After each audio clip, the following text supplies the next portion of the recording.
One of your hosts. I'm CJ. What's up, Nick? What's up, Rome? What's going on? What's poppin', my friends, my family? This is gonna be a good episode. Yeah. We have the man himself, Dr. Cornel West. He joined us today as well. Must be really trippy going talking to CNN. Now you're in the hood. CNN to the hood, essentially.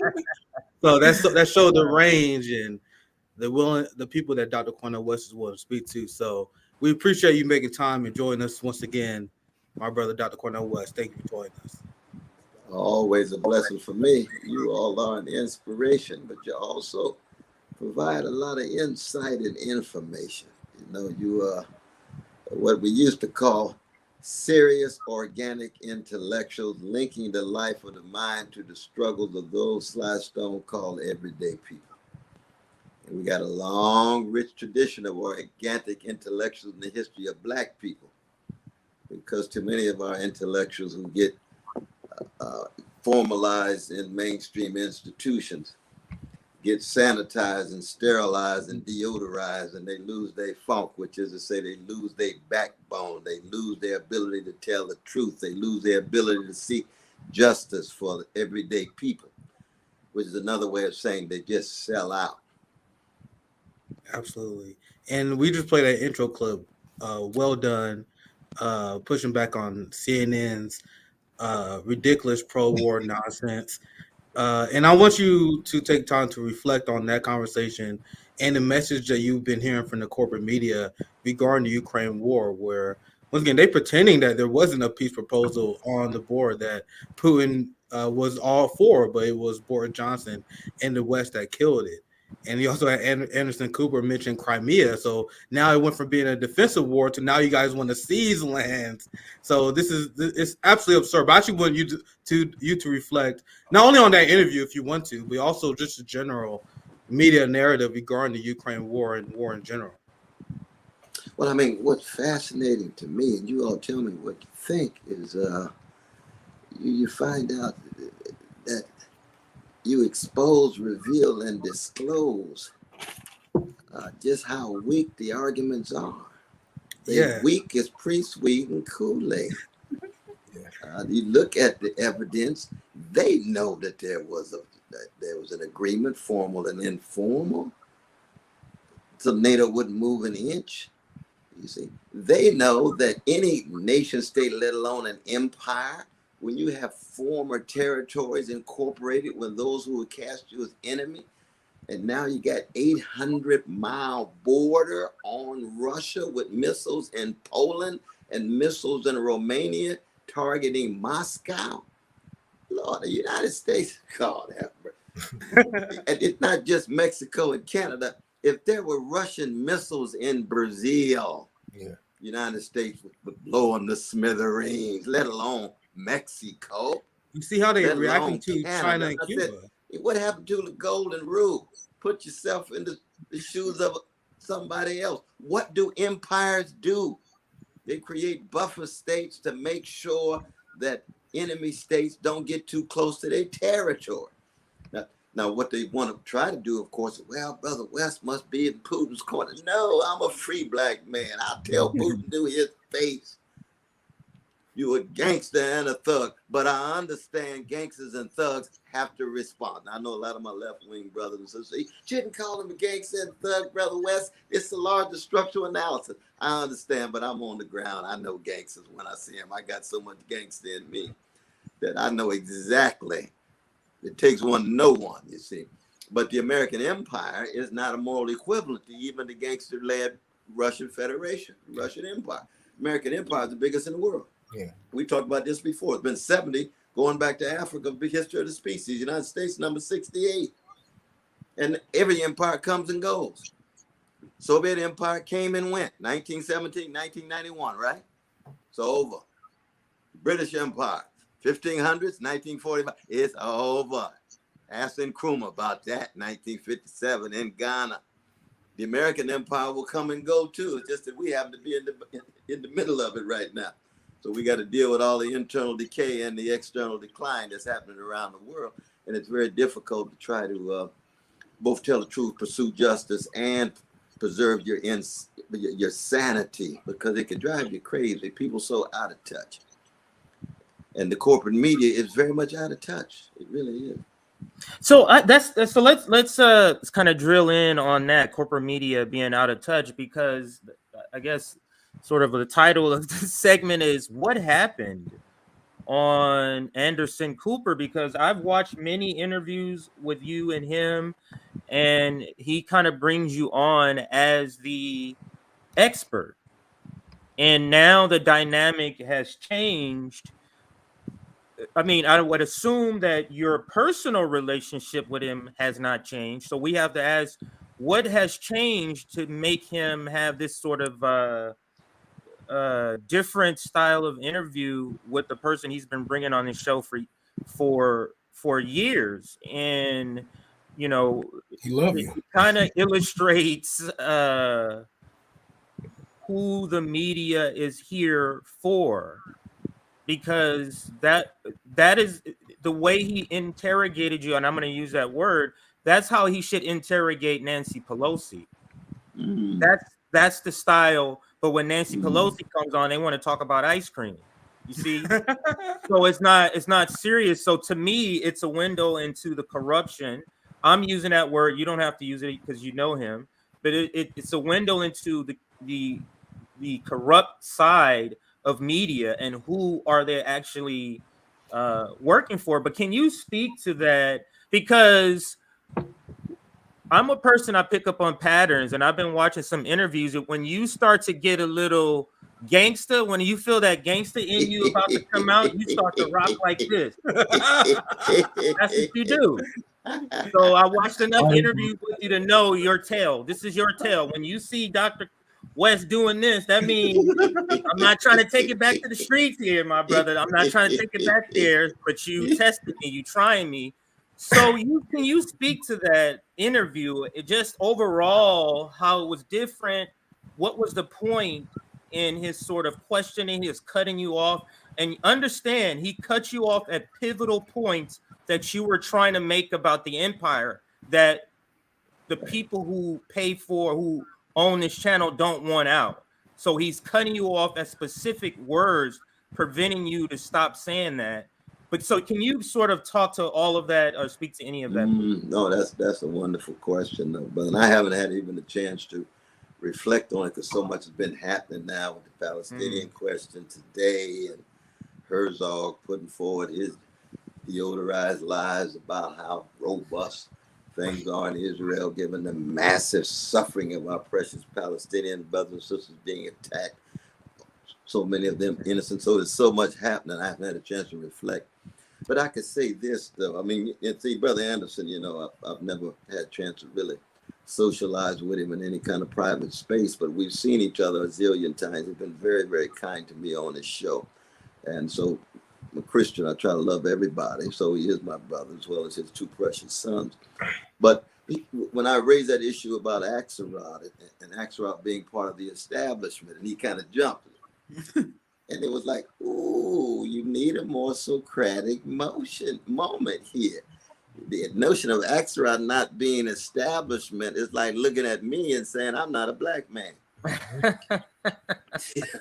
And the CNN itself is part of the establishment. There's just no doubt about that. That can't be denied, you see. And so that establishment has certain contours and certain limits that it cannot traverse and go beyond. There's no doubt about that. And when you really begin to zero in on issues of war and empire and imperialism, and even really with Palestinian flags, but even really sometimes even Wall Street. I mean, Brother Bernie can touch on Wall Street greed, but he's not on there too often. I'm blessed to be there oftentimes because when you talk about what they call race, what I call the vicious legacy of white supremacy, they'll bring me in.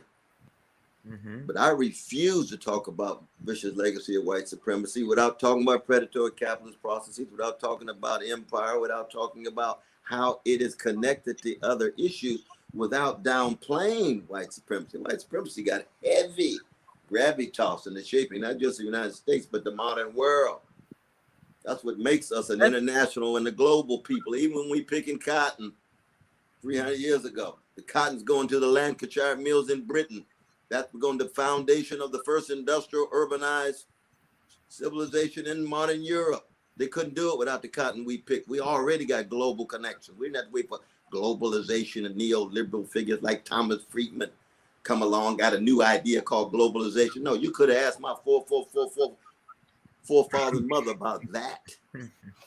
You just rendered their suffering invisible, and you rendered their fundamental role that they played in the shaping of the modern world invisible. So you want our music, but you don't want to come to terms with the conditions of the suffering that serve as the very basis of what we singing about. You see what I mean? So in that sense, I'm not in any way surprised, brother. No, not at all. And you never know how long you have access to these things. You just have to be yourself no matter what. You can't allow any of these contexts to dampen your fire. Never. That was just what I was about to allude to, is that you held your own in that interview. But do you think it's shocking to his audience what you're saying? Because it's another thing I noticed in a couple of interviews, when you use the word empire, they make sure to say that's your word, to make sure that everybody understands they're not referring to that. So that's a touchy word for them too. That's true. But white supremacy is the same way. I can talk about Bush's legacy of the white supremacy all day and night. But they're going to talk about race relations. You see, you go from the funk to the deodorized. You see what I mean? Yeah.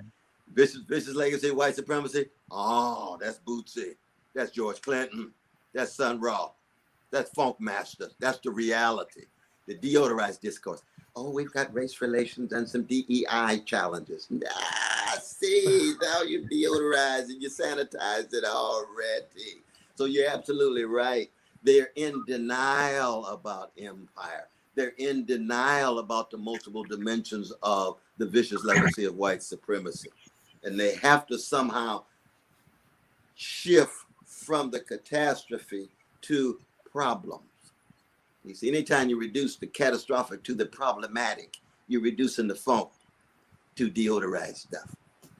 So it becomes manageable for the professional managerial class. So we have to come to terms with these isolated aspects of problems rather than catastrophes visit upon people. White supremacy, male supremacy, predatory capitalism, imperial forms of oppression. Those are not problems. Those are catastrophes people have to come to terms with every day. That's another reason why the music's so important. Our music is not about problems. It's about catastrophes. Strange Fruit ain't about no problem. It's about a catastrophe visited upon black folk in the form of lynching and American terrorism. Or even Good Morning Heartache. That ain't no problem. She ain't having no problem. She got a catastrophe. The brother ain't acting right. And I would even say has a variety of different dimensions to it. And so our challenge as thinkers and organic intellectuals is to be as true to the suffering and the magnificent resilience of our people as the musicians. This brother right here ain't playing about no problem, Coltrane. He's saying he's wrestling with catastrophe on every level. Marvin Gaye got ecological catastrophe. What's going on, right? Mercy, mercy me. Save the children, political catastrophe, economic catastrophe. So if we stay on the vibe of the catastrophic, it forces us to be more truthful. The condition of truth is to allow the suffering in the face of catastrophe to be heard. In that sense, we ought to be aspiring to our musicians in that way. And that catastrophe can never play a prominent role in corporate media. Because corporate media, once they talk about catastrophe, it shows how they've been complicitous with their silences about it. So that sort of speaks to that segment, and that segment also was covering Ukraine, or that's where sort of that exchange came out of, talking about Ukraine. And it's very interesting how cable and print media, they frame a ceasefire as a loss. Like the way they understand wins and losses in warfare is not less people dying. It's this machismo, this macho way, this John Wayne slugger sort of like we slayed them all and we kind of blew the end of our gun at the end of us doing, Luke Skywalker type understanding. So because what the part of the interview that rubbed me the most was that it's not framing of saving human lives. It's a framing of, and then he threw in Crimea, which is a new thing. This several months has been this new thing now, which is them basically saying we mean to never negotiate on this. That's what this is basically, them trying to push this to the forefront, Crimea. Right. So could you speak to all of this? So much to say about how they frame Ukraine, but could you speak to how they frame a ceasefire, about wins and losses in this war with Ukraine, and how you see it, maybe as a contrast? Well, it was interesting how it was hard to bring together being deeply concerned about the suffering of Ukrainian brothers and sisters. Any human being, or even sentient beings who suffer, I try to have a sensitivity to. And so it was almost saying, well, you couldn't be concerned about the suffering of the Ukrainians if you're calling for a ceasefire, because that would require these concessions. So when I speak to the Ukrainian minister, he looks at you and says, this brother's out of his mind. Now, of course, what I couldn't do a Dick Gregory, Richard Pryor thing and say, this end is crazy. That's a compliment. You see, to be a black man in a white supremacist civilization, and they tell you, you out of your mind. That's what they said to Nat Turner. That's what they said to Huey Newton. That's what they said to Fannie Lou Hamer. That's what they said to Martin King. That's what they said to Malcolm X. These black folk are crazy. They out of their mind. I'm thinking like, Lord, I want to be in that cloud of witnesses. See, part of the problem is that we got too many black folk who are not out of their mind, and when they in their mind is so colonized, and their souls are so thoroughly deferential to the powers that be, to the status quo, that they need to be out of their mind a little bit. I'm not talking about going to the crack house or nothing. I'm talking about being in connection with something outside of the thick lies and crimes that are so mainstreamed and normalized in our society and in our world. But that was part of the move in that way. But I mean, brother Anderson, he's been so shaped by certain kind of frameworks, certain kind of narratives. You all have been quite powerful in your critique of those narratives down through the years.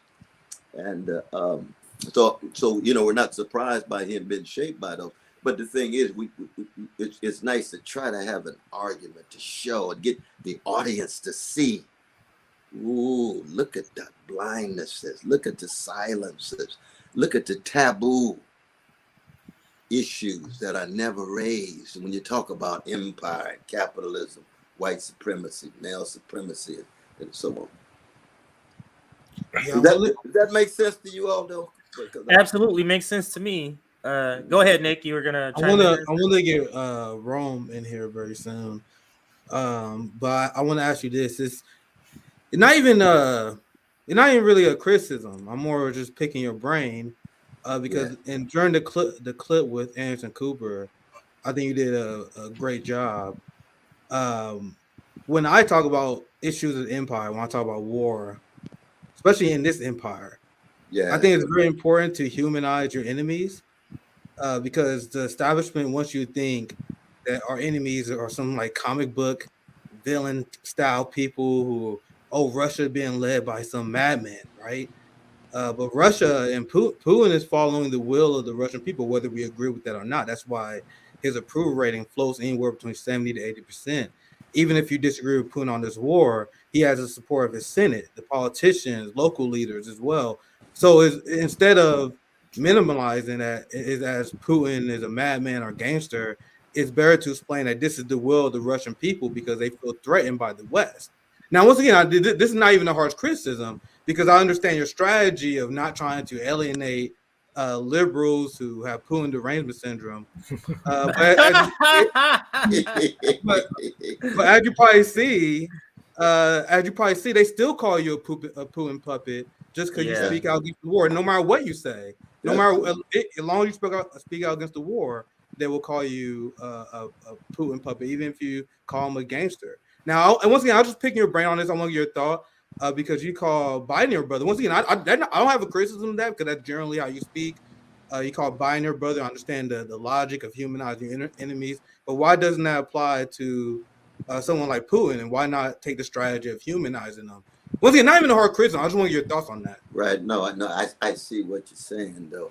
I mean, I think that when you call somebody a gangster, you're not demonizing them.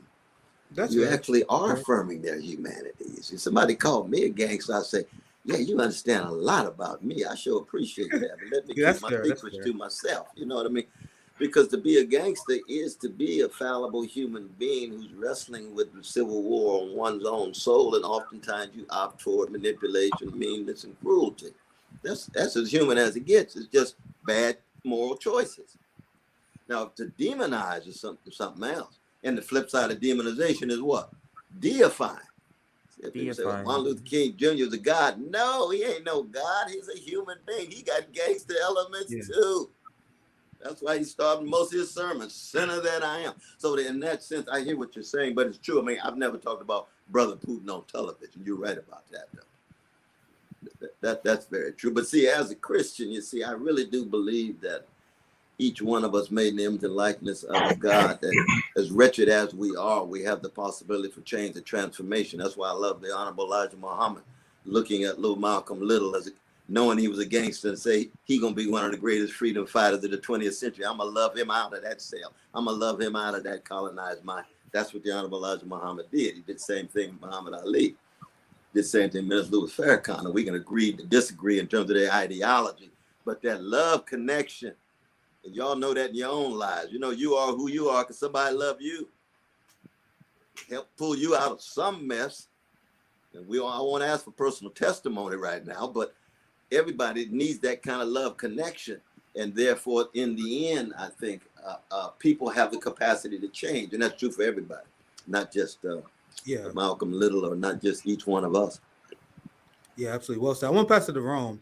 I want to get Rome any thoughts, any questions you want to ask. Thank you, man. You know, that I like that you say that because it kind of back up my theory of everybody love killers. You know, it just depends on who you killing or what you're killing for. You know, it's either thank you for your service or you're thanking the gangbanger for keeping your block police free. So everybody loves it. But, let me hear it again. You said everybody loves the gangster. Everybody loves the killer. Oh, the killer. Yeah, everybody loves the killer. I see. I see what you're saying. Yeah.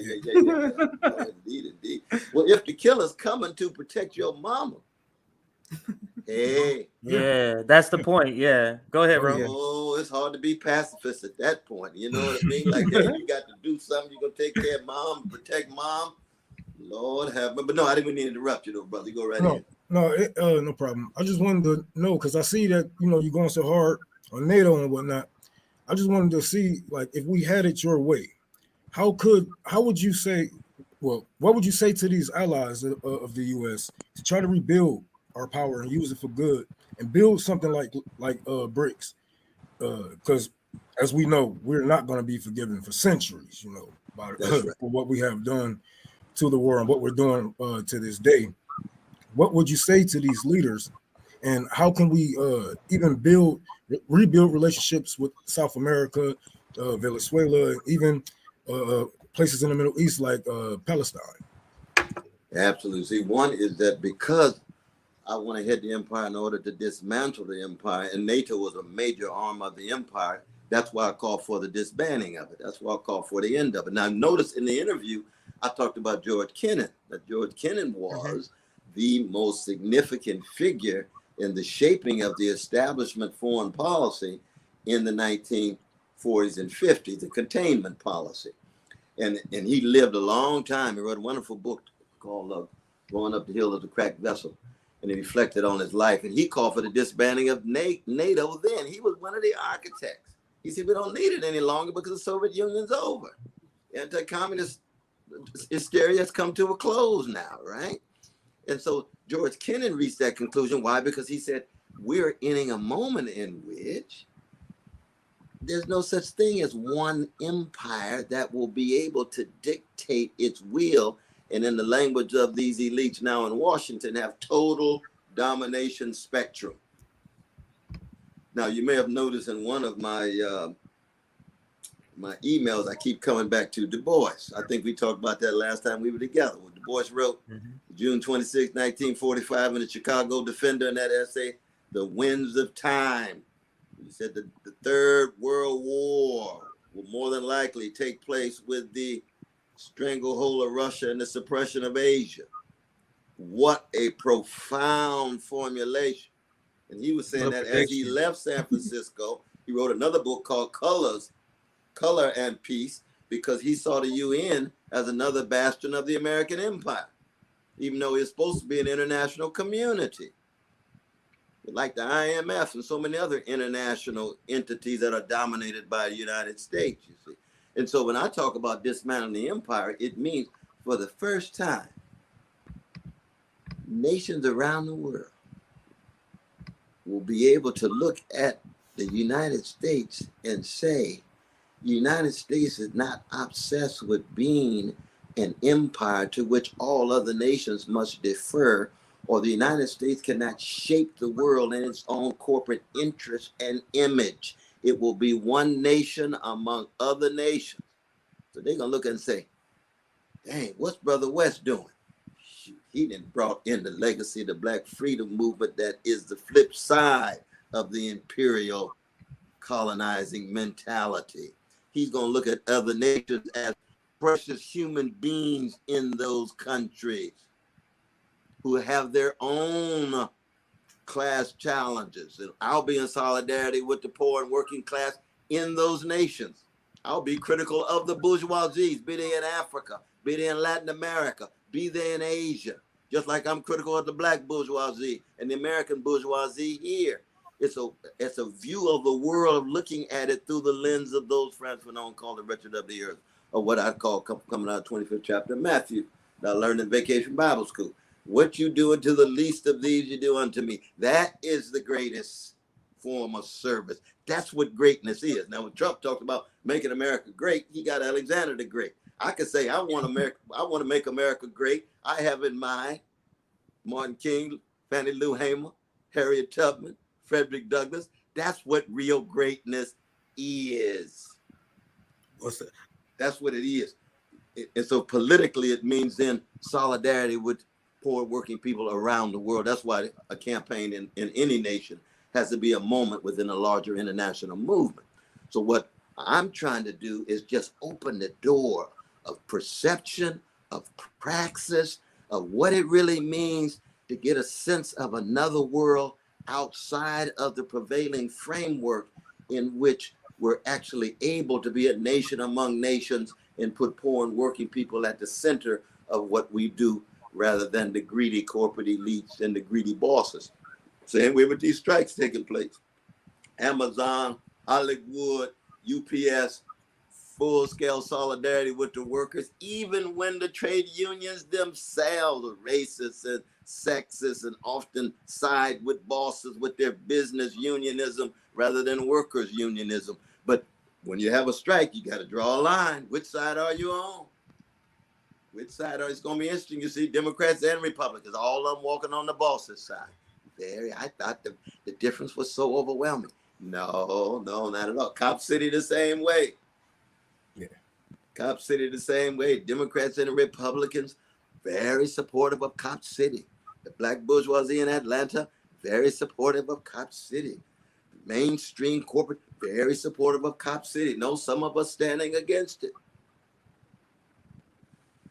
Well said. I want to get, since we were talking about Latin America, I wanted to break the story down later, but I kind of want to get your thoughts on this as someone who's running to be the commander in chief. There was this summit between the EU and Latin America, and it was supposed to be a rah, we love each other PR summit.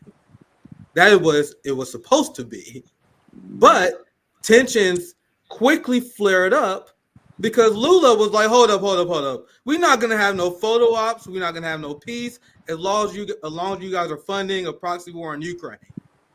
And there was other countries in Latin America that was like, hold up. We're not doing this. Let's talk about the Ukraine war. And the EU countries wanted them to sign a pledge to condemn Vladimir Putin for the war in Ukraine. And that did not happen because many Latin American countries refused to. And now I'm gonna read this headline. I generally just want your take. I'm gonna break this story down more later in this week, maybe on Nick and CJ on Friday, because this is very interesting. And this is the common theme that we talk about on RBN: the split between the quote unquote Western world order and pretty much the rest of the world, 80% of the population, like India and Africa and Latin America, who's not going along with the West. Here's the headline for the people who's not watching: why Latin America still won't condemn Putin's war in Ukraine. And then the subheadline said Europe colonial past has soured its summit with Latin American leaders. One more headline just so you guys can really drive home the incredible shrinking summit. The reunion between EU and Latin America turns into a blame game because many of these countries are like, why won't you guys condemn Putin? And they're like, why don't you condemn your countries for what you did to us? Exactly. Exactly. We're going to break this down more in detail maybe on Friday. It was very interesting. But just as someone, since you're running to be commander-in-chief, I want to get your reaction to this in general and what your plan to kind of combat this split between the global world order right now. I'm just so glad you all are zeroing in on these international issues in a spirit of international solidarity with poor working people. Because the levels of hypocrisy that's taking place. Do you know how many times the United States has invaded and occupied countries in Latin America under the Monroe Doctrine? Going back to the 1820s, all the way up to Grenada and Panama and so forth. Right now, they still got a vicious embargo on Cuba. Vicious embargo with the precious Cuban peoples going through hell and high water, driving 1959 cars. Now they listening to hip hop because they got connection with black culture and the contemporary. Yes, sir. 1959 cars and things. It's like, dang, they be listening to Bo Diddley or something. No, they keep it up with it. But that kind of vicious marginalization that has such a hurtful impact.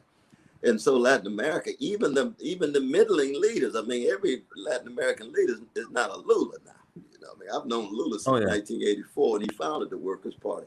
When my book came out, Race Matters, Brazil was the first country to translate it into Portuguese. And I went down and did a series of lectures down there with Lula and company. So that, Lula represents a particular progressive strand of Latin American leadership. They all know that their countries have been the backyard of the American empire. Yeah. Same would be true in Africa. The African leaders. That's why when I talk about bringing Ukraine and the Russians to the bargaining table and the diplomatic table, the African leaders need to be there because they themselves also have their critique. Now, of course, they've got their own bourgeoisies, and they represent those African bourgeoisie. So I'm critical of them internally, but they're from the global South, and they see the ugly hypocrisy of transatlantic societies, American empire, EU, and so forth. China would have to be there. China's got its own repressions and regimentations in the name of communism. We know they got more markets in China than you got white folk in the National Hockey League. But they still call themselves communists. Okay, you can call them communists if you want. It's so market-driven, we don't know what to do. But China still has a powerful critique of Western imperial foreign policy. We have to be able to do both at the same time. We got to be jazz-like. We got to be improvisational. We say, China, we know you're not treating your workers in the way you want, but trying to come back and say what? We don't have no slums like you have in New York and Los Angeles. We don't have folk walking around unhoused. We don't have folk walking around hungry. And we say, China, you got a point. So we be critical of your repression, critical of so, but we learned something. They don't have no slums. They got 20 million people in Beijing. And I'm here in Los Angeles, and they got 45,000 people who are unhoused. Here, precious folk unhoused, and 6% black folk in town, and 40% of them black. And I won't go on, but you all know what I'm talking about. That's how you learn from each context, and then tease out the best. Keep track of the hypocrisy, but the hypocrisy, keep in mind now, are lies oftentimes that hide crimes. See, so hypocrisy is not just abstract. Mendacity and criminality are inseparable when it comes to public policy, when it comes to utterances of elites in nation states. And that's precisely, I think, what's going on with Global South context, precisely what's going on with the EU, Latin American exchange. But I'm going to be watching you when you all talk about that, because I love to see you all working. Yeah, there's a lot to break down there. It's interesting because it completely destroys the narrative that comes from the media. And you're going to hear this a lot more as the election get closer, where they say Biden has done this amazing job uniting the world against Putin. Like, that's not what happened. That's the exact opposite. He lost the support of so many close allies like India, and China and Russia got closer to each other. Giant economies like Brazil is getting closer to China because of this. So it is the exact opposite of what they say. That's why it's an important narrative for people who are anti-empire to constantly bring up. And these topics, we're about 40 minutes in, so I'm gonna try to ask you some quick rapid fire topics. But just add one more thing, though. They also go ahead. know that the arm manufacturers and the war profiteers are the ones who make big money. And one of the conditions of being in NATO is they have to buy the manufacturing equipment from American business. Hey, if that's not gangster, what is? Yeah. I thought you were concerned about the peace. I thought you were concerned about the suffering. These folks making big money. You're holding up a crucial part of your economy with an endless war sensibility, a permanent war orientation. And the Global South knows that. They know that as well. So that you got that economic dimension of it, as well as the ideological one. And what happens? The precious people suffer on the ground. But I'm sorry to go on, but I just want to add. No, that's well said. And I just have two quick rapid fire questions, and CJ and Rome. I got time in with more like a quick question, just for the sake of time. In the last conversation we had, we talked about the complex nature of U.S. empire. We mostly focus on debunking lies that come from neocon networks like CNN, MSNBC, and Fox News. And that's why we are streaming on our alternate YouTube channel. And that's why we are on Rumble right now. I appreciate everyone who made the migration over to Rumble because this is our second strike. And I don't think it's a coincidence that we were censored and we are being banned from YouTube and Google. We was banned from TikTok as well. We had to recover our account. I was banned from Instagram because I was just reposting our videos because we talk about empire stuff. I mean, you guys see a lot of edgy leftists and they don't get banned because at the end they don't talk about empire. They tell you to vote Democrat. But there are certain people, if you tell people to support third parties, if you are against the empire, they will censor you. And this is a coordinated effort between big tech and the government. So since you are running for commander in chief, and especially as someone who's personally invested, as our channel is constantly being messed with, I want to get your thoughts on this new fascism, this suppression, the suppression of free speech, this merging between corporation and big tech and government that's censoring dissent. What will your message be on the campaign? What will your reaction be as president in response to this new era of censorship? Yeah, I was listening to Sister Sabby talking about that. I think it was just yesterday. And she was talking about also some medical information that they're also using. Must be kind of window dressing too. But no, I think that in some ways, as you know, brother, it's not new. You know, look at Brother Amali with the African People's Socialist Party. It's raw, real raw. Supposedly his connection to Russia. He ain't got no connection to Russia. He went there the same way he went to Spain. He's a free black man. You can agree or disagree with his ideology. He loves the people, is willing to live and die for them. So that kind of repression is something that's always there. It's just a matter of when it hits. And the question is to never, ever, be so either surprised or discouraged that it dampens your fire. But you do have to be improvisational, come up with plan B and plan C. I like the way you're going to shift those gears. You in one gear. Okay, we got another gear. Get the word out. Yeah. We in gear B now. We back to BA. We got C plus. We shifted. That's what you got to do. It's like Brer Rabbit in our culture, right? You thought I'm over here? It's the No, we over here. jazz. We over here. No, we over here. So stop it. Well, we're improvising. It's the jazz, your jazz analogy. It's a We're just jazz improvising. thing all That's the way it. down. Like Yes. Gap Band say, we keep on running. Keep on running. You got to keep on running, moving. But you're keeping your integrity, you're keeping your vision, you're keeping your memories of your people and your grandmama and Malcolm and the others, so that you're still strong on the move. On the move. Now, any support, and please use my name for any support for what you all are doing, because it is just censorship, and we have to be clear about the hypocrisy. I do believe in a certain kind of libertarian commitments to free expression across the board, right wing, center, left wing, black, white, whatever it is. But it's no accident, you see, that it's Bobby Hutton and Fred Hampton who end up getting shot as opposed to the Klan. How many Klansmen been killed by the FBI? Hey, how many black freedom fighters been killed by the FBI?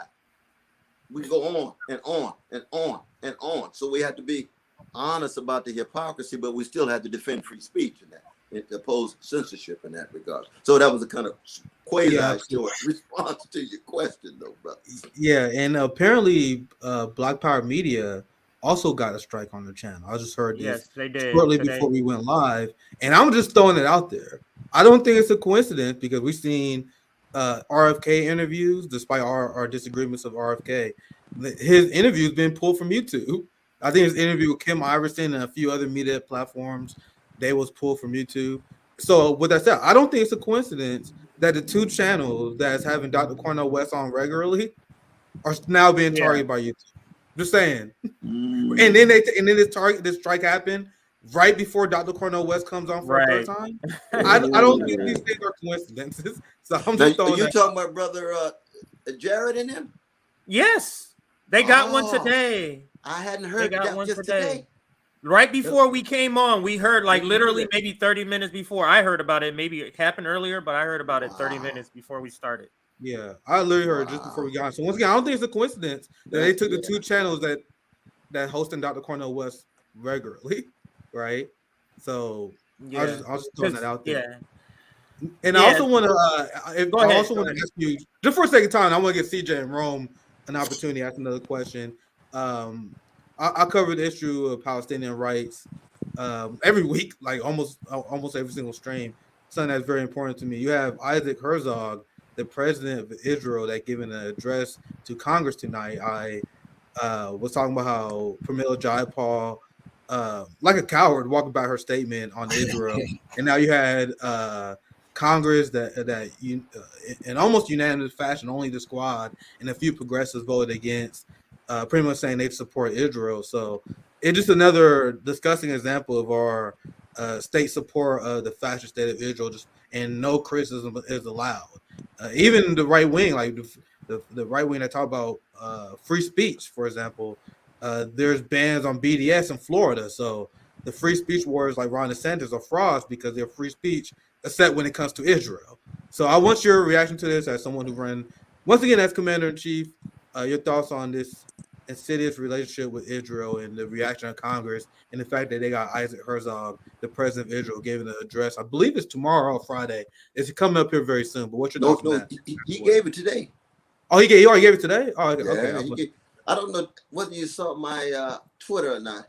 He tweeted out. Yeah, Cornel West tweeted out about it. I can put it up. Oh yeah, I do remember seeing that. Yeah, let me. Yeah, I'll pull up because I actually retweeted that. So I'm gonna pull up your tweet. Yeah, absolutely. You can pull that up because I said the resolution is a sham.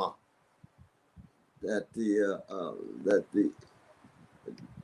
Israeli state was racist in its inception, with ethnic cleansing and viewing itself as a homeland for precious Jews who had been viciously treated. I mean, the Holocaust is the indescribable evil. There ain't no doubt about that. But when you jump out of the burning buildings of Europe and say you go to a place that has no people, but you got people there, then you land on their backs, you land on their land, and you have to choose whether you're going to dominate them or coexist. Albert Einstein was a progressive Jewish brother. He said he wanted to coexist. Jabotinsky said dominate. Jabotinsky won that battle. The Einsteins and others got pushed to the side. So they didn't want to coexist with the Palestinians. They want to dominate. That's Jabotinsky's legacy, you see. And so the question then becomes, of course, then how do you tell the truth about settler colonial societies that are deeply racist? The United States is the same way. Racist to the core. Biden and Kamala Harris say it's not a racist country. Okay, go on and stay on the crack pipe. Go on and stay completely removed from what's happening on the ground. But everybody know the racism is still there. And so it is in Israel too. You could be a Jewish brother and sister from Ethiopia and have to deal with racism, even though you're a Jewish person. But we're also talking about apartheid-like conditions in the West Bank. In fact, it's worse than apartheid in the West Bank. Now, inside of Israel, it's not full-scale apartheid because you actually have rights. People have elected officials who sit right in the governing bodies, but they're second-class citizens. On the West Bank, it's worse than apartheid. That's what Desmond Tutu told me when I traveled with him. He said it was worse in the West Bank than it was in Soweto. And you just have to speak that truth. And unfortunately, we've got cowardly black leaders in Congress who are going to trot right on up and talk about it's not racist at all. It's a wonderful place. It's a robust place. Oh, please. Jesus Christ. They gonna walk their black ass through there. How sad. It's like slapping Malcolm and Martin in the grave. Slapping them in the face in the grave. I dare you say that kind of thing. You know you're lying. Yes. You know what I mean? And misleading the people and that. And I'm not demonizing them. I'm just calling them cowards. Because that's what they are. And so the question becomes then, absolutely, you know, how do you account for this paradox? Right? The paradox is you got Jewish brothers and sisters who've been hated, terrorized, and traumatized for 2,000 years. Vicious treatment, Holocaust, vicious. Then they get a nation state and they reproduce terror, trauma, and subjugation for the Palestinians. Human wretchedness. And you have to be honest about that. And that's precisely the taboo issue that the Democratic Party won't touch, Republican Party won't touch, but it's not just them. Most of corporate media won't touch. Even in universities, it's hard to have an honest, candid conversation about it because they cast you as anti-Semite. And you say, well, you can call me anything I want. I'm interested in truth. I'm interested in justice. I will never sell any oppressed group down the river. That includes Palestinians, includes black people, includes indigenous people. Call me any name you want. I'm not selling them down the river. I'm concerned about their suffering, and I'm concerned about the conditions under which that suffering can be changed. And that's why, you know, this resolution is just such a sham. It's a sad thing to have to even witness, but it is what it is, and you have to keep on moving. Oppose any form of racism, any form of domination, in the name of human dignity. So I actually got one more quick question. Sorry, CJ and Rome, but I have to ask this on behalf of my friend Aaron Good. I have Aaron Good and David Taboot on, and David Taboot knows RFK pretty well because he's I think he advises him on foreign policy, and I made my disagreements with Israel. No, and they know that they had disagreements with RFK on Israel. They trying to bring RFK on board on that. I think he's being very hard-headed. The corporate media, and this is what I propose, and I want to get your thoughts on this, because we know the corporate media is banning all debates. RFK won't be able to debate. Joe Biden's a coward who won't debate you. So will you be willing to debate RFK, especially on stuff like Israel, Palestine, Ukraine, or any other disagreements? Because this is something we believe has to happen. We need to have more discourse. And I want to talk with me and Aaron Good. Aaron and his friends, they're trying to convince RFK. Our job is to try and convince you, because I think that would be a giant thing for political discourse to have a Dr. Cornel West versus RFK debate. Because I also think you need to set them straight on Israel. and I would love to hear his critiques on that as well. So is that something you'd be willing to do? Oh, Because RBN would love to host something like man. I'm a jazz man. Anybody can come to the jazz session. Just bring your axe and I hope you practice the scales. Hey, come on in. Yeah. Not only that, but I think I've mentioned before, the brother RFK Jr., though, man, I've known him for many years. We've worked together in Las Vegas at his huge gathering, Sister Carrie and his dear sister, who is also my sister. And so I learned from the cat, and I hope he learned from me. But we're concerned about something that's bigger than both of us, and that is the suffering of the people and how you resist. You see, we can learn from each other in that way. I've got deep disagreements with the brother. Ain't no doubt about that. I was a little suspicious of the flip-flop. I can understand somebody arriving at a position, but if you arrive at a position on Monday and you shift Tuesday night, I said, ooh, that sounds spineless to me. These are things that he got to answer spineless to. moments, but it looks spineless to me. All of a sudden, you start hanging out with the Jewish right wing brother. You say, hey, I thought you thought this thing through a little more thoroughly, brother RFK Jr. But I would want him to give an account for it. Everybody have the right to reflect on why they changed their mind. That's fine. But I would love to have a debate with him. It doesn't have to be just with y'all. We could go to the club. I can meet him on the block. You know what I mean? We have dialogue with the brother. Just bring your axe and make sure you played your scales tight, because we're gonna have a jam session. Now, go ahead, CJ. Go ahead. I got 4 questions, so I'll let Rome go if you got a question, and they're 4 quick questions. But Rome, did you have any other items you wanted to cover with him? I have one more question. I wanted to bring it back to the hood now that we're speaking on these weak leaders and whatnot. I see that the Green Party is, they support reparations for the descendants of slavery. Now, that's a good thing for that party, but for the masses, it might be a little hard to get that message out there, because I want to go back on a study done by Pew Research Center. It shows 77% of Black Americans support reparations, while only 18% of white Americans support reparations. And not only them, amongst leadership, elected officials, 48% of Democrats support reparations, while 49% opposes.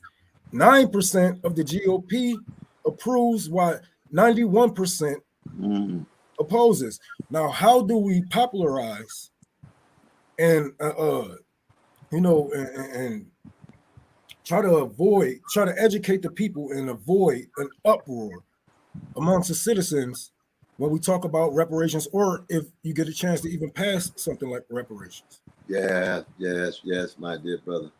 That I think one of the things we do is do exactly what you just did, which is to speak with power and clarity about both reparations as it connects to present levels of support. That surprises a lot of people. When you think about the numbers, not the black folk. I'm surprised at 77. I want to meet some black folk who really are fundamentally against reparations. I want to sit down and have some cognac with them and talk with them. Say, hey, I want to know your argument. So in other words, somebody hands you $1 million, you're going to say, no, I don't want $1 million whatsoever, because in principle, I don't think we deserve it. Oh, okay, I see. But I think we need to raise the issue that reparations is a matter of truth and justice. We need to know the truth about how America was shaped, how slavery was the foundation of its economy, and what kind of free labor went into that. And when you see the damage done, what kind of repair is required? And of course, money in and of itself will never bring back all the people, the persons, the bodies, and so forth, you see. But that's tort law. You have to have repair given damage done. And so you couch it in terms of truth and justice rather than what you're going to do for these black people. It's part of how the whole nation was shaped with these black people's minds, hearts, souls, labor, and so forth. And I think it needs to become more popular in the culture, in the music. That's how you get reckonings and awakenings, where it becomes a cultural expression in that regard. But I've been blessed, I think I've told you all before, to be part of reparations movement with Queen Mother Moore, Randall Robinson, my dear brother who just died. God rest his soul, who wrote The Debt, founder of Trans-Africa, that brought the pressure to bear against apartheid in South Africa and so forth. And for me, it's just a matter of truth and justice. And that's what this campaign is all about. A moment in a movement concerned about truth and justice that cuts across the board. Truth and justice is bigger than all of us. None of us have a monopoly on truth. But there's no way you can understand the history of America and not in the end be committed to some form of reparations if you really understand. Not just slavery, but also Jim Crow. Not just Jim Crow, but redlining. Not just redlining, but discrimination. All of those. Yeah. Tax money. You know how much tax money went in to sustain the University of Mississippi? We couldn't set foot in that institution until 1964. Yeah. Hey, just fairness. We're not talking about doing something special for Black people. We're talking about fairness. All of that blood, sweat, and tears that goes into sustaining institutions with tax money, and we can't be anywhere near the vicinity, even though our money is sustaining it. You see that?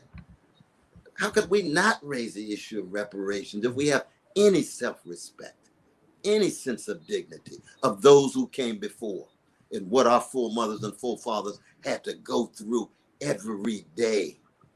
That's why it upsets me oftentimes when I hear these folks who don't really want to straighten their backs up and tell the truth and pursue justice in relation, not just reparations, but any issue. Do you know what our people had to go through just for you to walk around and you to think highly of yourself? And then when it comes to making one kind of sacrifice, can't say a mumbling word. Good God Almighty. You got to share that privilege. You feel oppressed. Yeah. That's exactly it. You know, I always say this is an A and B conversation. It's about a debtor and owed to a debtee. This don't have nothing to do with you, white people. This literally has nothing. This ain't none of your business. This is a debt owed by the government to us. None of your business. And that's that. I get that from the chairperson of the reparations board, Miss Moore, we had on our show, because we asked her the same. She was like, "Who cares what they have to say? Like it's like this is a debt that's owed to us. It's not even part of your business. It's like somebody else owes you a debt. Nobody else's business what's owed in the negotiation and what's how much is owed is none of your business. So." That's how I look at it. Another way of using uproar is like, man, these motherfuckers crazy. If they see Black communities start coming up, we have evidence of this. Black Wall Street, et cetera, et cetera. They're gonna hunt Black people. So how, how do we educate those people? That was like my whole question altogether, because it's not about, they can say what the fuck they want, but we know, and we have the history of the things of what they would do if they see Black communities and Black people start to live even better than them, or even not even better than them, just a little bit up on it. They hate it. You remember Nina Simone's Backlash Blues? Backlash Blues. That white backlash against Black movement forward, and then how she works that on the keys. She start playing certain kind of keys in order for us to become more fortified, so that the backlash is always already in place, but we gotta fight back, waiting for the backlash that won't quit. Real as a heart attack, real as Ashford and Simpson, ain't nothing like the real thing. And that's love, courage, community, memory, willingness to throw down, tell the truth, regardless of the consequences. So that, but the issue of reparation, I mean, the Green Party, you're right, already had it. But wherever I go, I'm trying to pursue truth and justice, which means I'm a reparation person, because you know what I mean? Definitely. Yes. If they didn't have it, me and Brother Bernie used to fight over this all the time. He disagreed, I agreed. He's my brother, he's just wrong. Same was true with BDS with the Palestinians. He's against BDS. I'm for BDS. We fight over it, and then I try to tell him why he's wrong and so forth.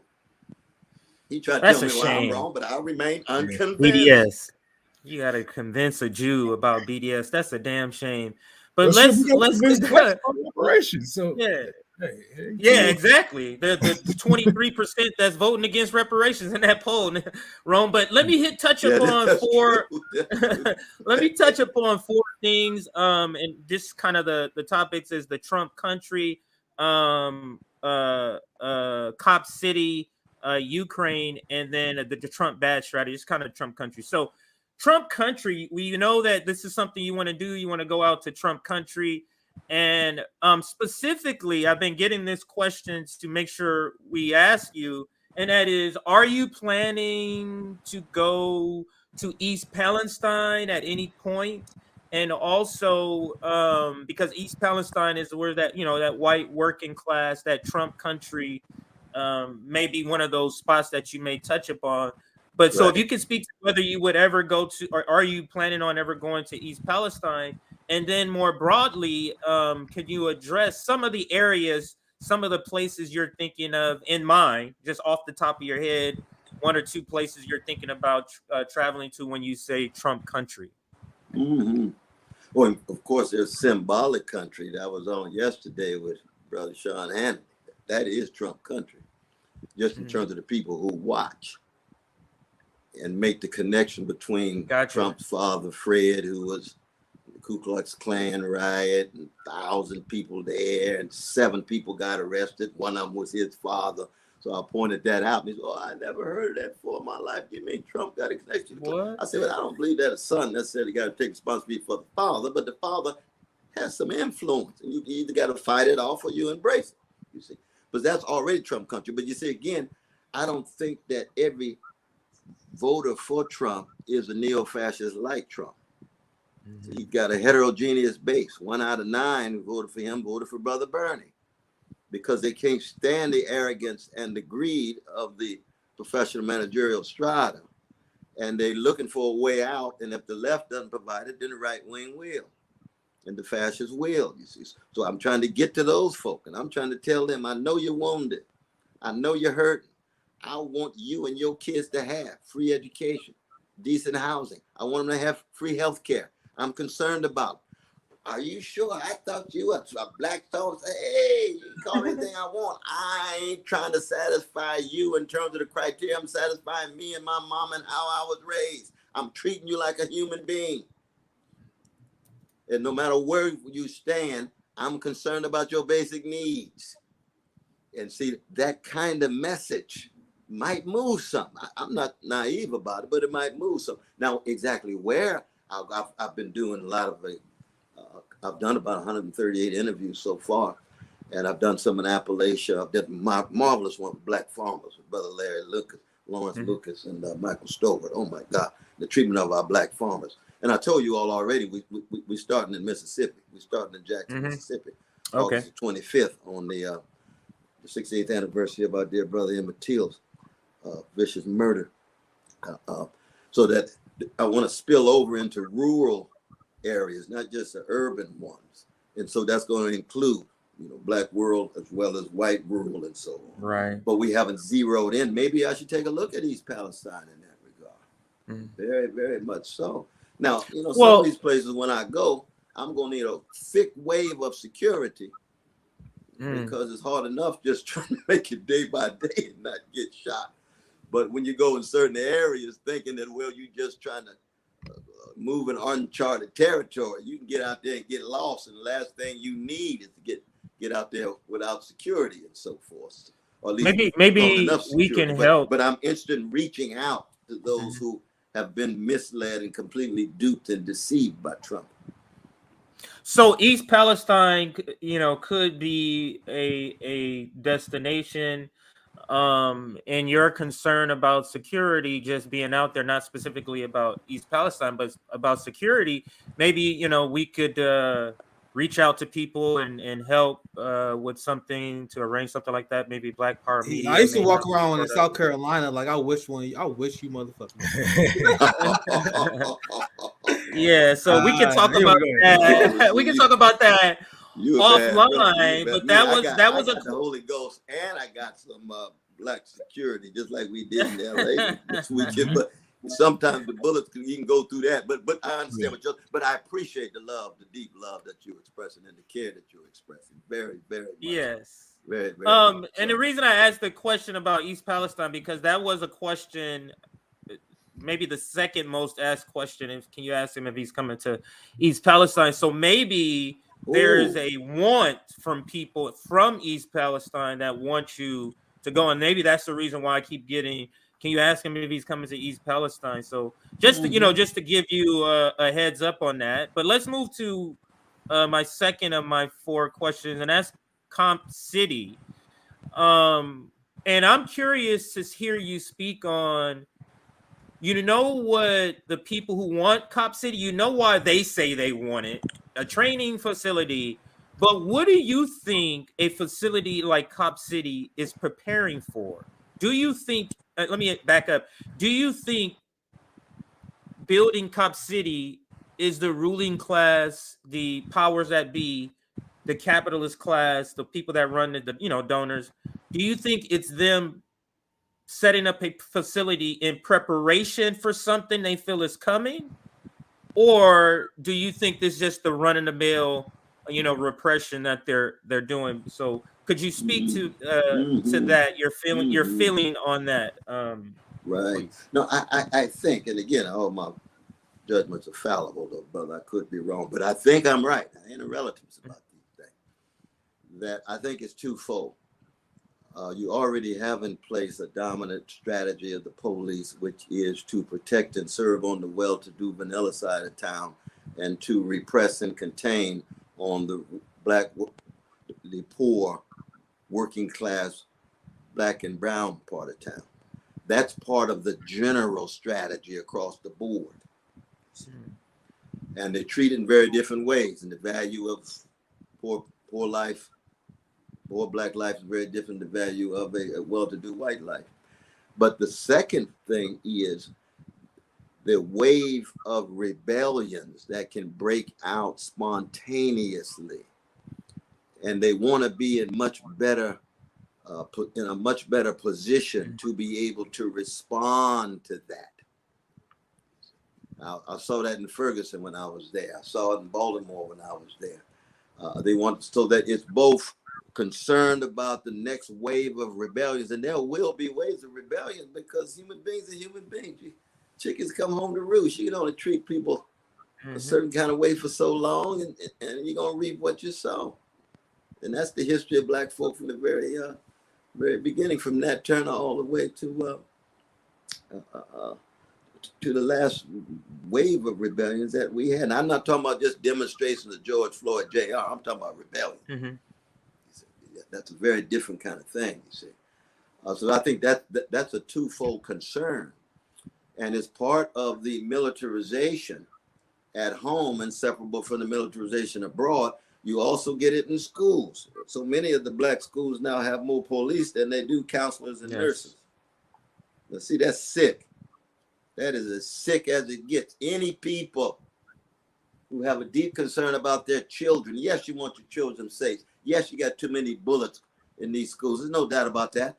But if all the money's going into the police, you don't have money for counselors and nurses, what kind of message are you sending? What kind of sensibilities are being shaped when everywhere they look, they see militarization?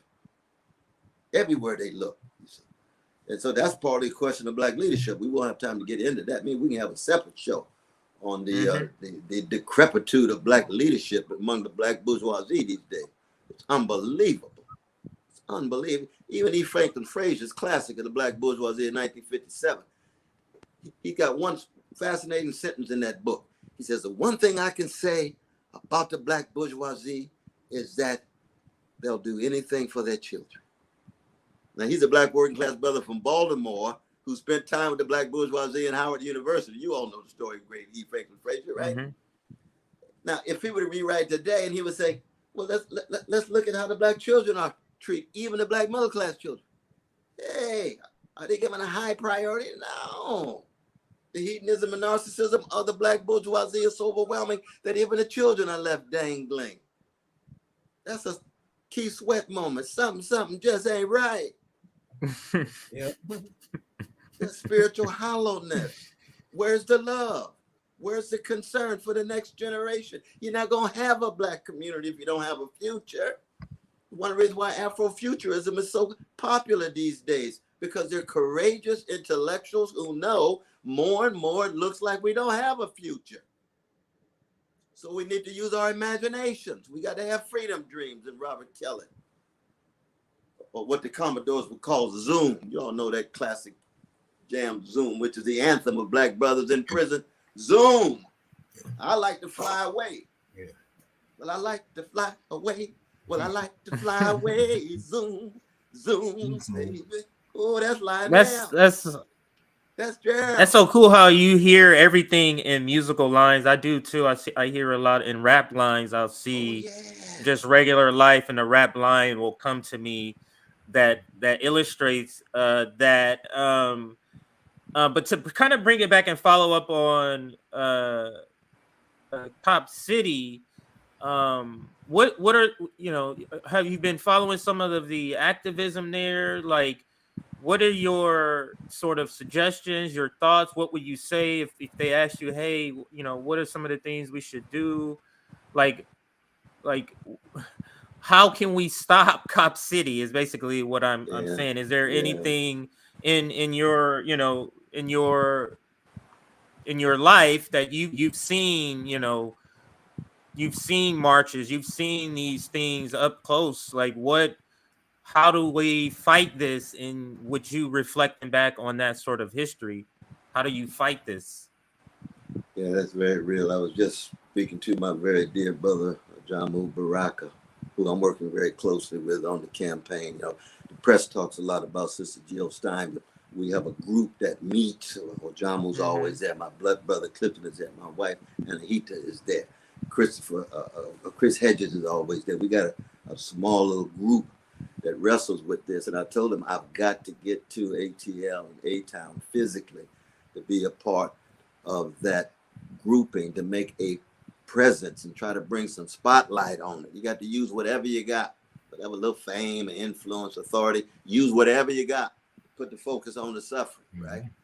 And in doing that, maybe we can try to bring in a larger wave of voices, because I think, again, this is a major failure of Black leadership, that there hasn't been a coming together to focus on that. You saw just a transition of Rainbow Coalition to our dear brother Freddie Haynes, the third now. Jesse Jackson is now pulling back after 30, it was 1996, after 27 years of leadership Rainbow Coalition. Now I was listening.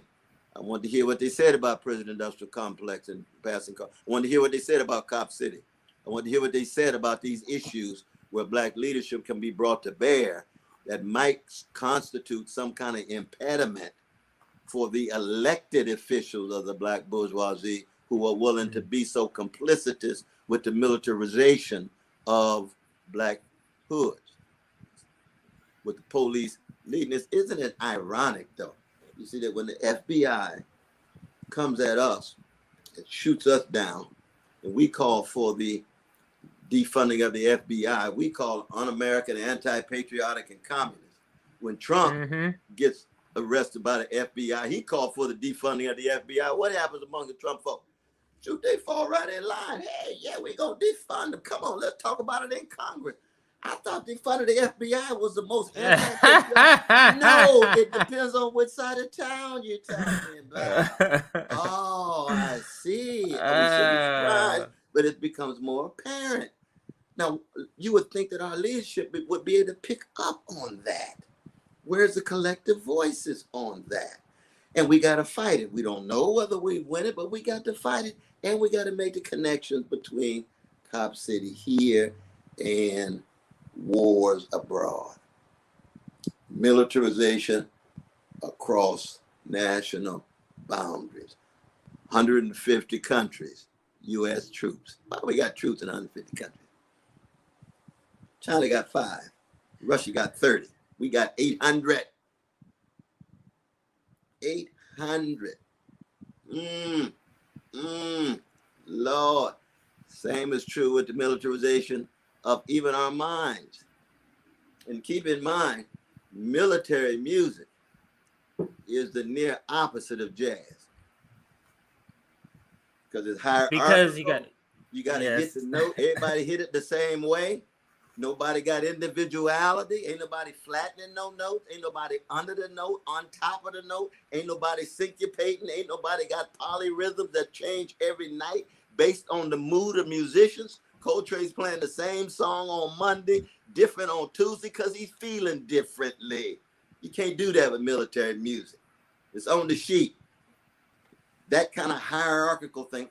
The music expresses the deepest grounds of our sense of our humanity and our system resistance. And as political activists and intellectuals, we got to learn from the raw stuff that was created by our people.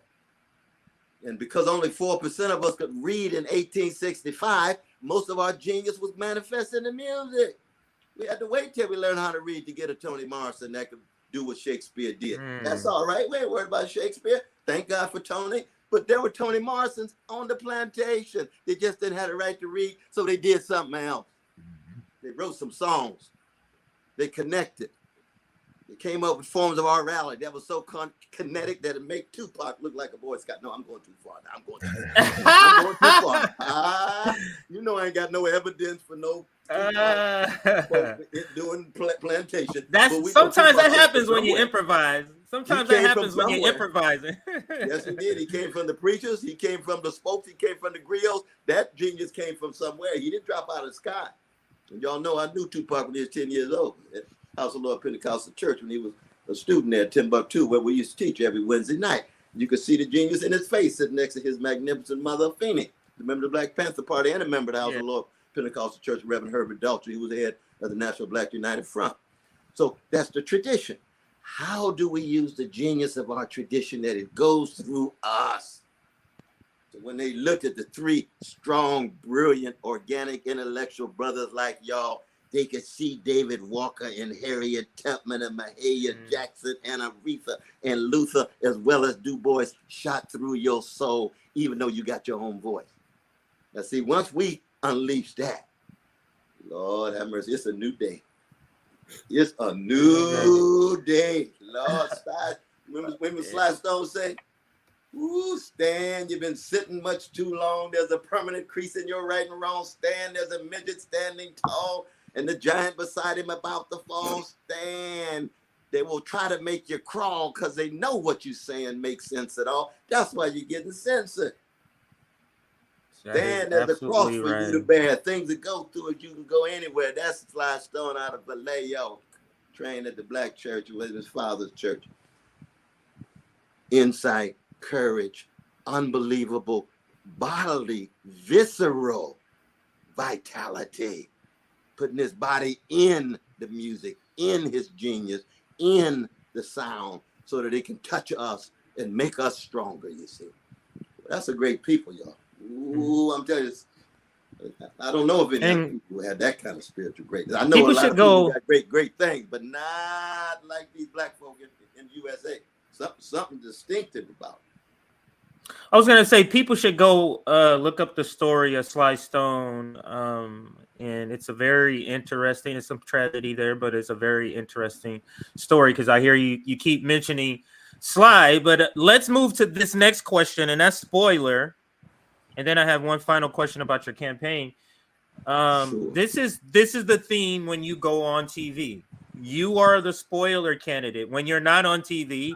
A Case Study QB is so gracious to look through all this cable news nonsense and extract a lot of clips where they're talking about you. There is a great fear of you. But let's talk about this issue of spoiler and how they're trying to present you as spoiler. There's a lot of reasons that doesn't make sense. You've mentioned a lot of them, that one of which is that the people who would vote for Jill Stein would not turn around and vote for Hillary Clinton. The people that would vote for a Dr. Cornel West on the Green Party ticket is not going to turn around and vote for Joe Biden. You're looking at three of them right here. But let's drill in on that. And it's my belief this Trump is bad is not going to work because it's not effective, because we have lived through both a Trump presidency and a Biden presidency.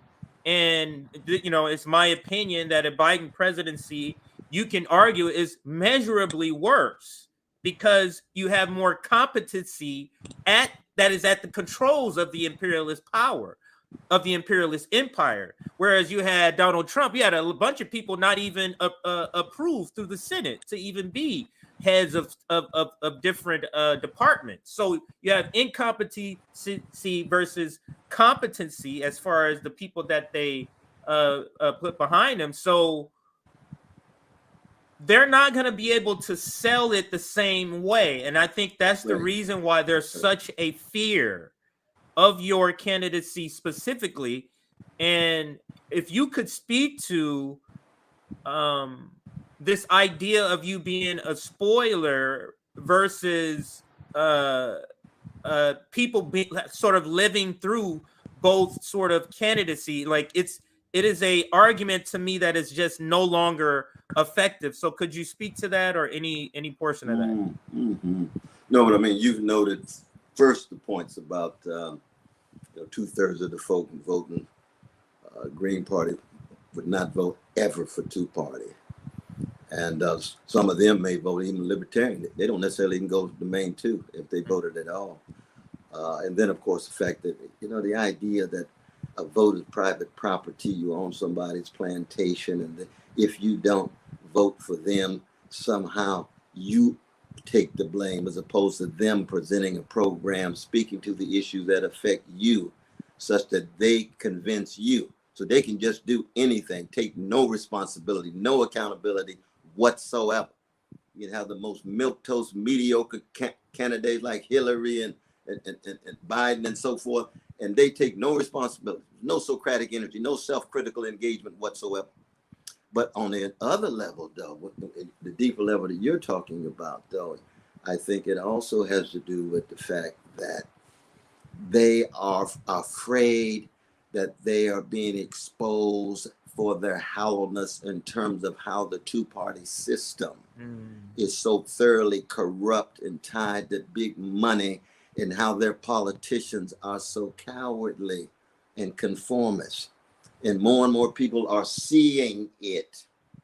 They've been able to hide it for so long. But more and more people, and when it comes to your generation, oh, Lord, because you keep in mind, if the only American citizens who could vote were under 30, Bernie would have won probably 2 terms. Yeah. Because the younger generation has already been able to see through a lot of the hypocrisy. But now when you get more and more Black folk, brown folk, and serious left-wing trade unionists, and serious focal critical of patriarchy and of transphobia and homophobia, and then a possible solidarity across the board, you either get backlash, massive repression, character assassination, or literal assassination, or you get upheaval. And those threats are real. Those threats are real. The threats to the status quo are very real. And so they see me as, I think in some ways, I'm like a canary in the mine. Just this one little vote. I come home reading 9 interviews and trying to listen to a little Donny Hathaway, and I come up, one man determines the next election. Who's that one man? My mama's child. Me? What are they now? Are you kidding? What kind of paranoia and panic are we talking about? Not at all. I'm just a little small wave in a great ocean of a great people with a great tradition, and some of us worship a great God, but we still connected to great figures. And so all of that we talked about before, that's flowing through, that's what's coming at them. You see, and when that's coming at them, you got an unstoppable spirit. They can't crush you. You ain't scared. You're not intimidated. You're not afraid. You ain't laughing when it ain't funny and scratching when it don't itch. No, you a free man, free Black man. And that kind of freedom can be contagious. So it's never isolated individual. They didn't treat Nat Turner this way, and I'm no Nat Turner, don't get me wrong, but they didn't treat Nat Turner that way because he was an individual. They wanted to make him an example to the other folk. Don't you get that kind of spirit. Everybody won't leave the plantation. What happens to the plantation when everybody leave? Well, we know what happens when 2,000 black men left the plantation and joined the Union Army, right? The boys call that a general strike in Black Reconstruction. It's classic in 1935. There was a general strike that shut down the whole plantation system. Then they joined the army. The Union Army is losing, and they break the back of the Confederate Army. Yes, that's free black men right there. You set that kind of thing loose. Next thing you know, you're going to have fundamental change and revolution. Ooh, Lord have mercy. And they can't string up all of us. They can't kill all of us all at the same time. Some of us might have to die. Well, all of us going to die anyway. So you might as well use your death for something bigger than you. But the thing is, they can't kill everybody. Now if you got the right spirit, no way. That's what we always speak about revolution. They can't lock us all up. They can't do all these things to all of us. But let's end this with go ahead, Ron. Oh, I was about to say, I like to say, revolutionaries never die. This is why we do what we do today. This is why we, live off of their words and their prophecies. They never died. They just got their bodies taken away from them. But they still here. That's exactly right. That's so true, my brother. This is why we reach never back die, to their they multiply. wisdom. This is why we reach back to their wisdom and with their quotes, with their sort of looking at their videos and their interviews. We revisit those to gain that knowledge again. But let's sort of end with a couple of questions about your campaign and how everything is running. We heard you mention some of the people in your small circle. Could you in your small circle? But one question we get, or some of the things I've been reading, people talk about is Dr. Jill Stein your permanent campaign manager, and or is she just sort of your campaign manager, getting you through the process of the Green Party nomination, and then it's going to be someone else? And then there's another sort of thread of conversation. What are your thoughts on some of your possible running mates? And if not like a specific name, but what type of running mate are you looking for? I always would like to put out Gloria from PSL, or Chris Hedges. I mean, it sounds like he's already part of your campaign, but Chris Hedges would be a good choice, in my opinion. But can you speak to how they're attacking Jill Stein, or they're using Jill Stein, your campaign manager, as one of the lines of attack now? See some sort of Russian asset is what I'm hearing now is they're bringing that back. But could you speak to that, and then to, more broadly, her role as your campaign manager, and then any of your ideas, the future of your campaign? Well, I should have added to my very dear sister, Nina Turner, who me and my beloved wife are always in conversation with. She's just full of tremendous wisdom and courage and so forth. She doesn't meet regularly, but we continually talk with her no matter what. And there's towering figures, the Gerald Horns of our day, one of the finest historians alive. Oh, that's great. If you're talking to him, that's great. Rick Wolf is playing a very important role. You probably saw the endorsement of Richard Falk, who has been head of UN commissioner, who's been very critical of vicious Israeli occupation, in addition to a whole host of other very important foreign policy issues. So yes, Sister Jill, certainly she came in as interim campaign manager because we're still in transition. We haven't fully completed the wholesale transition, even though we're on the way and we're on the move. And I thank her for that. She and the others have played a very important role in that regard. But we really shall see. We're still very much in the early and embryonic stages. We really are. There's no doubt about it. That's one of the reasons why I like to spend this time with you all, because you all really, well, I see you as well when I'm not on the show, but on the screen. But it just helps me think and rethink certain things. Same is true with Jared and them. That It helps me think and rethink certain things, and it also keeps me accountable. Telling the black farmers that that's why Mississippi is so important to start. You remember Reagan started in 1980, Philadelphia, Mississippi, where the Klan had killed civil rights workers. That guy. And he proclaimed states' rights that day. The Klan supported him that same day, endorsed him the same day, 1980. He was just sending the sign out right there. You say, okay, well, see, we going 2 hours from where the blues was born in Delta, Mississippi. One of the greatest artistic breakthroughs of the last 200 years of the species. Son House, Robert Johnson and them, see. And looking for those roots that provide a launching pad to catapult us as black freedom fighters, fighting for everybody, but always beginning on the chocolate side of town. And so the campaign has to be part of that. It really does. And it's a challenge, you know, when you try to translate the greatness of the black musical tradition and the greatness of the black freedom tradition in the electoral politics. Mm-hmm. That's it's like a hard translation. Fire off from one of those small white Catholic churches down in Maryland or something. He can't contain it. It's just too much going on. Oh, I'm knocking my glasses off now. It's too much going on, you see. And so it's a challenge, really, to be able to make that kind of shift, as it were, so that we're true to what's producing us. And at the same time, we get the kind of work done that we need to in the campaign itself. Very, very much so. Did I answer?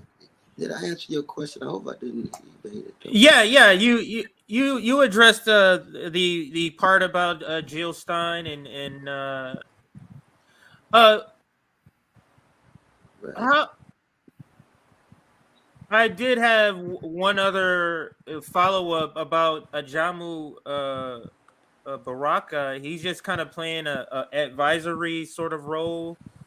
Or all the people you named earlier? Okay. No, that brother's intellectual substance and gravitas is such that everywhere he goes, he's got some very, very crucial things to say. So it's advisory in a traditional sense, but it goes far beyond advisory in that sense.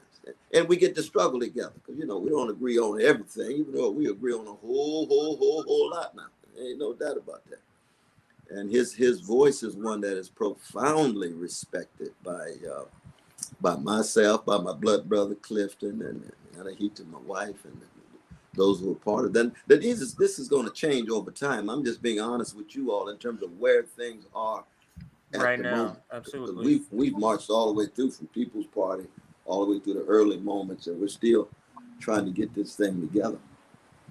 Very, very well, momentum is building. I can see it online, guys. Rome and Nick, I'm sure you got. I can really see more people saying, "Wow, I would vote for him." Yeah, I would. I'm just seeing it snowball. So, you know, keep doing what you're doing all of these interviews, keep coming on here and Black Power Media, because it's working.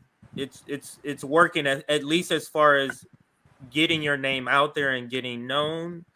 I am seeing it on Twitter. I'm just seeing your name a lot more often. But Nick, Rome, any final words you wanted to say?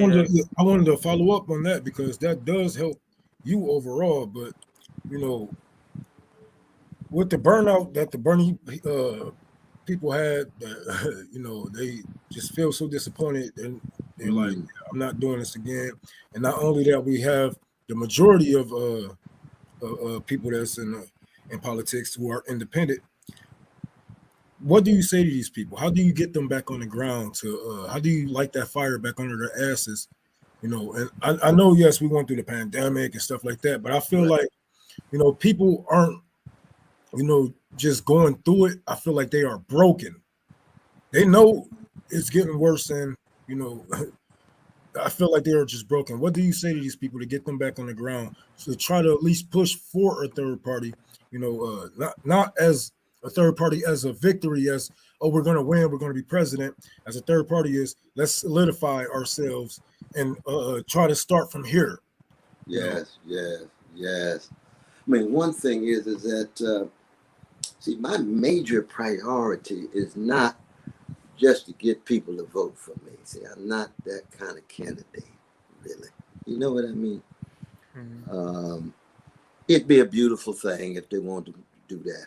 But I just want people to have enough self-respect and a sense of self-determination that they could be an agent in their own liberation efforts. It could be local. You can't stand national politics. You can't stand so-and-so, but love your people in your community. Be part of the struggle for housing against eviction. Be part of your Christian, of the church concerned about the prison program so that everybody go see the brothers and the sisters, or the mosque or the center. I don't want people to just completely feel as if they can escape. So if somebody like Bernie say burn them out, oh wait, now how you gonna get a independent vanilla brother from Vermont who gonna burn you out in your love for Jamal and Letitia?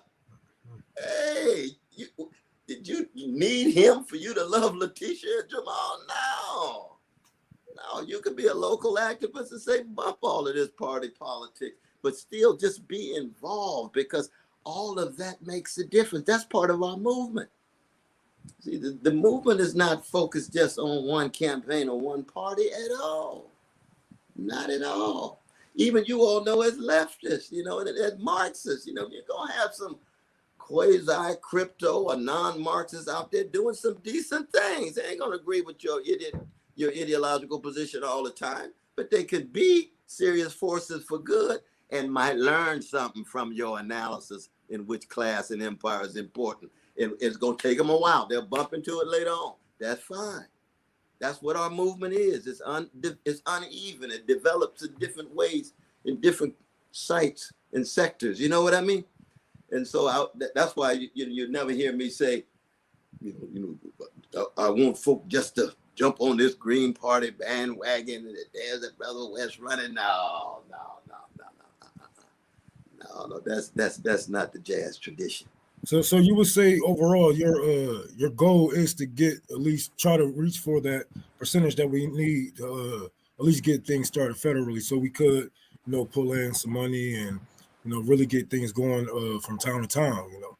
Would you say that would be your message? Well, I would say this, my brother, that my goal is to use all of my energy I can to do the best that I can to serve the people. I don't know what history has to offer me. Trump may end up in jail and Biden collapse and no labels generate some milquetoast so-and-so. We don't know what happened. We got 16 months. You know what I mean? Yeah. History is unpredictable. We're in real time here, right? So the best of whatever I do, if it's to win, it's win. Then it's really gonna be on. We need all kinds of security there. We won't go into that right now. But But whatever I could do, it's to try to give all that you can to empty yourself in serving the people. That's the key. That's the key. And of course, that's what empowers us and energizes us, because it's call and response. Our culture is antiphonal, right? That call and response takes us to high levels we didn't even know about. You get the energy from the people themselves, you see. So in that way of people feeling burned out, you hope that it's a retail burnout, not a wholesale. Everybody got retail burnout. No doubt about it. That's like relationships. I need to hold off on a while. I feel burned out now. No, it's just retail. Just wait a little while down the line. You're going to meet somebody else. But if it's wholesale burnout, you don't never have no relationship. You go 40 years all by yourself. No, you don't want that. So that it's the timing of it. You want to be able to time yourself in such a way that you're always open to being used to serve the people, to give insight, love, exemplify courage, and so forth. And I think that's one of the things that keeps us going, no matter what the evidence is. You see, that for us, the love and the resistance and the resiliency and the joy will always have the last word. Always. Never say quit. All right. All right. Well, thank you, Dr. West, for joining us today. We know we always keep you a little longer. That's because the conversation is always great. Anytime But you that's stop you by, all. it's like a barber. That's It's like a barbershop conversation. This is like it would that's seem like this would absolutely, be in a barbershop. So that's absolutely. great. Nick, did you have? I don't know if you wanted to say anything before we signed off here, Nick. No, I'm good. Any last thoughts to Dr. West? We appreciate your time. Once again, always fun. We can do this forever, but we appreciate Yeah, your time. We know you're busy. Like it's But please crazy. yeah. use my Interviews. name or just give me a call of any support I can be in your struggle against this censorship. Oh, thank Now, you. it Absolutely. could be if I'm a major cause of the censorship, maybe I need to absent myself for a little while. You know what I mean? And I understand that because we improvisational. We know we working together, but I don't need to always be, out there if that's a negative thing. But whatever I can do, let me know. That's the point. Yeah, it's good to have you on because have you on channels like this because we don't always get this Dr. Cornel West from the people. We got to get those questions that you get from Anderson Cooper or so that's making fucked up faces and smirks and remarks. But it's good to drop your balls, really talk about what's really going on in the world. How can we improve it? But it's always a blessing to be in you Yeah. all's presence and to learn. Did you want to make another date, or you want to do that offline? Sure, Did you that want to sounds set good to another me. date? That sounds good to me. What's 2 weeks from today? Because today is July the 19th. But July the 2nd is cool. August? You mean August the 2nd? I mean August. I'm sorry, August. Yeah. Yes. We could do August the 2nd, 4 p.m. Oh, you're on the West Coast, so we can say 1 p.m. I'm on the West Coast too. Exactly. Now Is that? So I've got one at 3 o'clock. What time do we usually meet at 1 though, right? Yeah. If we did it at 1. Yeah, 1 o'clock Pacific. Yeah, Pacific time, right? That's cool. Yeah, 1 Pacific, 4 p.m. Eastern is what we're talking about. So Okay. it'll be 1 o'clock LA time, August the 2nd. Yeah, so we'll lock that in, and we'll be watching all of your interviews to make sure people are treating you right. I do kind of feel like the last 20, maybe 10 interviews I've seen, you have reflected some of the conversation that Black Power and RBN has done. I can kind of hear some of what we talked about in your answers. So I just wanted to mention that and say thank you again. But we will put you in the back, sir, and we will see you August 2nd, and we appreciate it once again, your time. So fellas, I don't have any other stories. Just wanted to shout out anything. Yeah, we can wrap here. Yeah, I don't have any other stories. Did you need to shout out anything, Nick?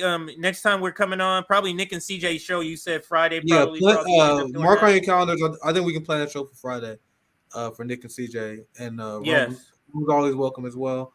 I may break down the Latin American Summit some more. I didn't want to spend all day talking about it because it's all about Dr. West. So there's still a lot to say about it in the split between the world and Ukraine war. So that and a few other stories. There's you have Henry Kissinger in Beijing in China trying to advocate for peace.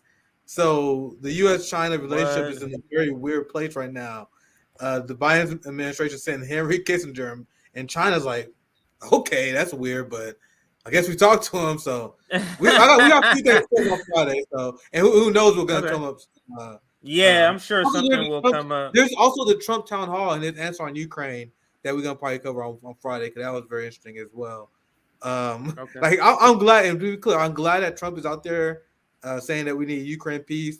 But man, he is absolutely full of shit. His answer makes no sense whatsoever. And then he also says that we're gonna force Zelensky and Russia to accept peace, and if Russia doesn't immediately pull out their troops, then they're gonna fund Ukraine more. I'm like, wait. So you said if Russia doesn't pull out, you're gonna fund Ukraine more than Biden? That's the exact opposite position what you've been saying. Nah. So I told you guys, don't trust Trump on this. Even if Trump wins, I told you guys he may fold on this shit. And his answer, and we're gonna break this down more on Friday because his answer is like the first sign of him folding on it, and a lot of people missed it. Like I've seen maybe a handful of people bring it up. I saw right wingers post that clip. They said, "Oh, look, Trump said he want to pull support for Ukraine war." No, in the same clip, he also said he's down to fund Ukraine war too if Russia doesn't pull out. So Trump has no idea what the fuck he's talking about. Can't wait to cover that on Friday. I don't want to do it injustice. That's why I think it's better to wait till Friday to cover it. So that's what we got coming up. So make sure you subscribe. Lot of support on Rumble now. Make sure you guys. We see it. Thank you for that, guys. People who got make sure you guys follow us on Substack as well, because you get a notification when we go live on Rumble. And hopefully you guys enjoying the new platform, because you probably had to get used to it, because YouTube gonna get rid of us soon. So big shout out. They're really trying. Yeah, big shout out to everyone who follows on Rumble. That's all I had to say. And I'll pass it to you guys. And I'll see you guys on Friday. Yeah, so tomorrow, Thursday night, I'll be on the Misty radio show. So that's one thing I'd say. And then Friday, we'll do Nick and CJ. Rome, can you tell us about the UPS on the 31st again? You're going to be going up to Ohio because they're going to be walking off the job and you'll be there. Can you talk about that for a second? And then we'll close out. We're going to be out there. I got a friend that actually works for UPS out there in Ohio. I forget the city, but I know it's 3 hours away from me. So I'm going to be out there with the strikers. They're going to be walking off of their trucks in solidarity for all the workers to get more wages. I mean, better wages and better benefits. So yeah, I'm going to be there on the 31st on the ground, and we're going to be we're going to try to show solidarity and push socialism as much as we can, on these people. So I might have a care party up there with me. I'm trying to see what their schedule is looking like, because everybody got kids and so I'm trying to see. Proletariat life. Everybody got that. Go ahead. I do need more carpet money. Well, I won't even call it carpet money. I would say patent money, because it cost me $400 to get the patent. I got enough for the carpet. Now we need the patent, and it's going to be probably a couple hundred to put it in, but I can do that myself. I can put it in. What's your what is it called? What's your GoFundMe and PayPal? Shout it out so people, if they want to donate, and then we can close here. My PayPal. Oh, damn it. Hold on 1 second, y'all. My computer about that. So I'll see you guys Friday. I'll see you guys on Friday. Yeah, no worries. Go ahead. Oh. Yeah, we want to. Yeah, there we go. Better to share it instead of just shouting it out, because we want people to be able to donate if they can. Yeah, I can go. And we got to get a unholy realm. Go ahead. Oh yeah, my bad. We just got to get the patent and I guess the fucking sticks and all that other good shit. But it's coming together, y'all. That's just the outside. Outside. I don't think I got more updates on the inside. You know what, motherfucker. I don't know. My computer is like messing up. Do y'all see that? Well, anyways, man. my Cash App is Tour for the Poor. It's not Rome or Rome, but none of that. Those are scammers. Tour for the Poor on Cash App. PayPal is Unholy Rome 6, and on Venmo it's Tour for the Poor. And GoFundMe is We Building a Library for Detroit. We are building a library for Detroit. As you can see, Jimmy Dore looked out for us. Somebody else. Oh, so that was like, Jimmy. Did you confirm that it was Jimmy? Because I know that was your hunch. Yeah, I mean, ain't nobody else said, "Hey, motherfucker, don't be telling them."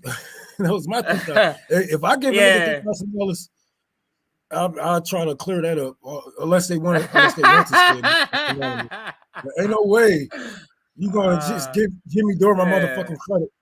But it seems like a weird coincidence that we just had him on, and then a couple of days later get this large amount that you haven't gotten in a long time. It's like, it's kind of weird that happened. And he hasn't denied it or anything like that. So it probably was him, and I mean that's just great that they coming through. We do got to get all your footage together, Rome, from beginning to end, and give it to Erin so she can clip a tight clip together with some hip hop, with some music to it, to show like beginning to end. But I know it's a bunch of shit you got to get together. I know you got them in different spots. Yeah, so if you could begin to collect that, all of it, and then somehow we'll get it to Erin. She'll put it together, sort of like the Cop Shot You video. Remember the Nas video she did? Yeah. We want to do Yeah, something like that I might with do the video you had. I might. Well, I know we're gonna have the carpet either tomorrow or the day after, so that's gonna like clear up. Like that's gonna help me a lot. You know, help having that carpet down. All I really need is like finish up the woodwork on the borders, paint a couple more things. Like the building is gonna be down there open because I'm gonna be building my as soon as the carpet get down, I'm gonna be building my bookshelves. So it's gonna down there be open about I say next month. It'll be fully open for real. We have our books. One of our comrades is donating 5 desktops to us. So we're going to take those. I got somebody else trying to donate some laptops. So even if you don't have any money, if you got some old laptops that's just sitting around, or printer, fax machine, stuff like that, just hit me up on Twitter and, give it to me, motherfucker. What else you going to do with it? Collecting dust in your motherfucking closet. So, yeah. Know what we got to do, Ron? We got to get all of your tour for the poor, like all your links. We got to get it on the website. That way we can I can just kind of throw up the website. Hey, go here. You can see all the links for tour. So on the RBN library tab, when they click it, maybe at the top we'll have all the links. So they can just go to there and we can just tell them to quickly go. Because it's a bunch of links. I'm sure it's hard to remember all 4 different links all the time. Like especially when they don't let you do the same exact thing on all of them. Like you got to remember a different part of it and all that shit. But yeah, we'll do that. But check out our website anyway. There is some updated information. At least we got some pictures on there now that show the different color and the painting and the windows are in. So if you want to go on the website and check that out, we get some good traffic on our website. Something like 300 people a day. Like Damn. It's pretty. Yeah, I was crazy. I thought, wait, 300 a week? My sister was saying, she was like, no, this is like a day. The average is like 329 a day. People coming to our website. So, it's a good resource. Make sure you check it out if you can. Also, join our Substack. Get on our Substack because we don't know what's going to happen with YouTube. So we're trying to collect all of our people that watch us on Substack so we can always be in contact with you and tell you what we're doing and where we're at. So make sure you do that. Somebody send me $1. Thank you. You showing me the notification. I thought you were showing me the time. I was like, damn, is somebody else supposed to be streaming? No, it's Thursday. It's Wednesday. Okay. So that's good. So that shows that the person is actually watching right now that just donated. So cool. All right, Rome. Toss up the graphic. We're out of here. I'm gonna put up some music and throw up some comments before we exit. But I'll be in the background. Just chilling. Other than that, thanks everybody for watching, and we're out.